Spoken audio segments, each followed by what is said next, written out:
What's going on, everybody? It's your boy Fearless here, and today we're going to take a look at how to widen the stereo on your sounds in Ableton. We're going to take a look at a bunch of different ways to achieve that effect, so let's jump right into this.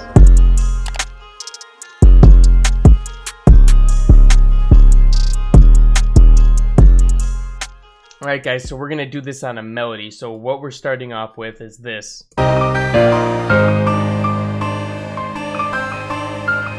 So we're going to take this little piano part right here and we're going to play with it and try to get it to sound wider. This is what it is.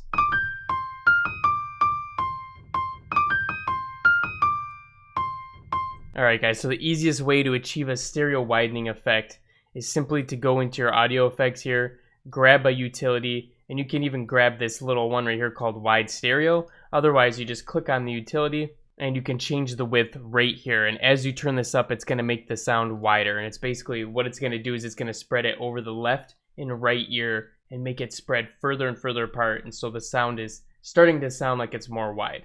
So let's listen to this really quick.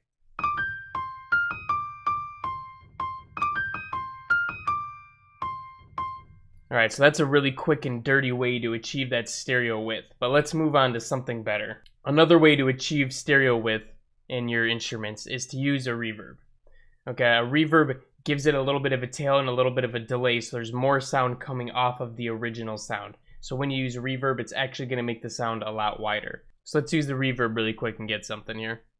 So I might set the size a little bit smaller. The smaller the size, the bigger that's going to sound.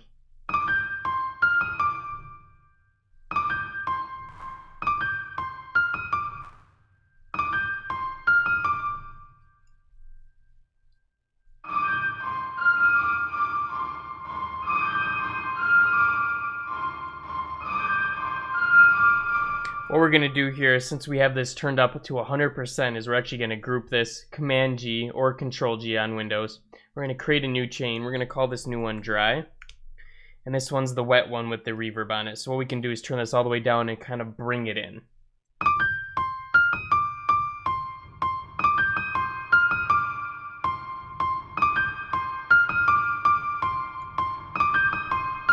Alright, so listen to how much wider it sounds. So this is before. And this is after. Okay, so that makes it sound a lot bigger in the mix. Okay, another way to achieve stereo width is to put a delay on your instrument here. So you can either do one of these sync options, or you can click on this and you can do a timed option. So let's play with the timed option first. So if you put the delay time down a little bit shorter, it delays it right away. So this is going to add a lot of stereo width when you do it like this. Otherwise, it's kind of adding a different effect when you turn it up more. So if we have something like a millisecond to 5, it's going to sound a lot wider.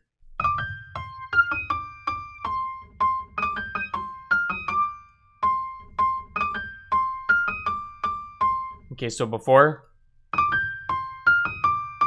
and after. Alright, so if you wanted to put it on sync now, you could sync it up and play with that. And what we would do if we were going to put this on, we would for sure group this again like we did with the last one.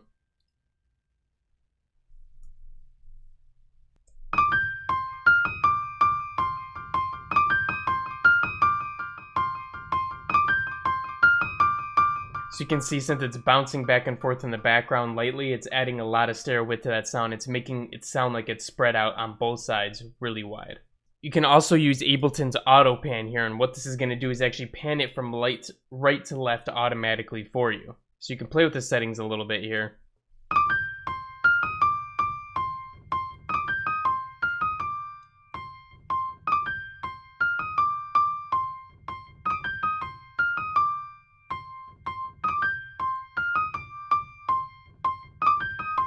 So if you're trying to achieve a stereo width, you might want to turn the rate up a little bit more, like something like this. And then again, we would do the group here.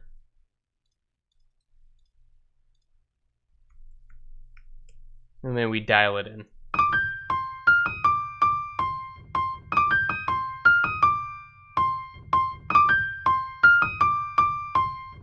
Okay, so before and after.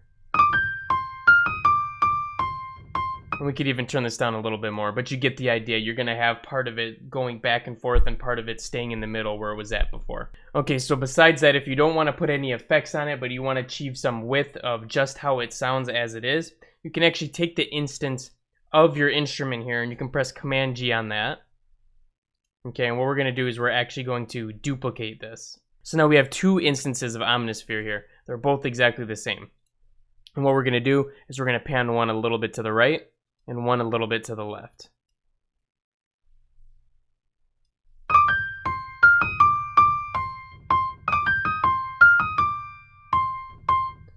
So basically what that's doing is it's filling part of it out on the right side and part of it out on the left side, so together it sounds even wider. Now you don't have to go this extreme, you could do something smaller. You could even do like 3 on each side just to give it a little bit of stereo width and it would sound great.